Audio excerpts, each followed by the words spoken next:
وهو الذي خلق السماوات والأرض في 6 أيام وكان عرشه على الماء ليبلوكم أيكم أحسن عملا. 6 أيام ماشي أبعاد زمنية ولكن اتجاهات. كاينين 6 اتجاهات: اتجاه أفقي، اتجاه عمودي، وكاين شمال، شرق، غرب، جنوب. الله عز وجل لا يخضع لزمان ولا لمكان، والعكس صحيح، كل الأزمنة والأمكنة تخضع لله. إذا 6 اتجاهات و6 أضلاع و6 أوجه للمكعب.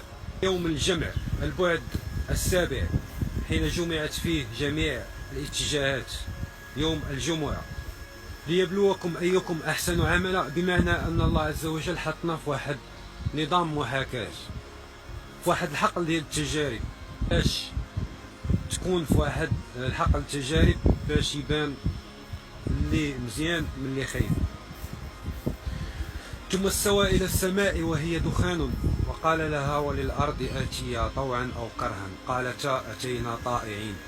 هذه الآية هذه هي واحد ثابت من الثوابت اللي كاينة في الفيزياء، هي حقل فيكتور أو فيكتور فيلدز. هذا الحقل هذا اللي هو حقل ديال الاتجاهات.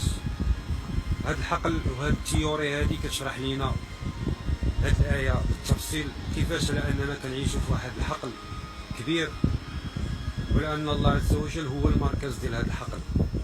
كيبقى الإشارة على أن جميع هذه الأمثلة وجميع هذه المعلومات اللي عندنا هما معكوسين، لأن الحقيقة ماشي هي اللي كنعيشوا حنا في الواقع ديالنا. العالم الواقعي هو غير نسخة، كيف ما قال أفلاطون العالم المثلى والعالم المثالي كاين الفوق، كيف ما كنآمنوا به حنا، كيف ما كاين في النصوص المقدسة باللي الملكوت هو العالم الفوق علوي. إذا حنا كنعيشوا في واحد العالم محاكي للعالم الفوق علوي المثالي اللي هو الملكوت.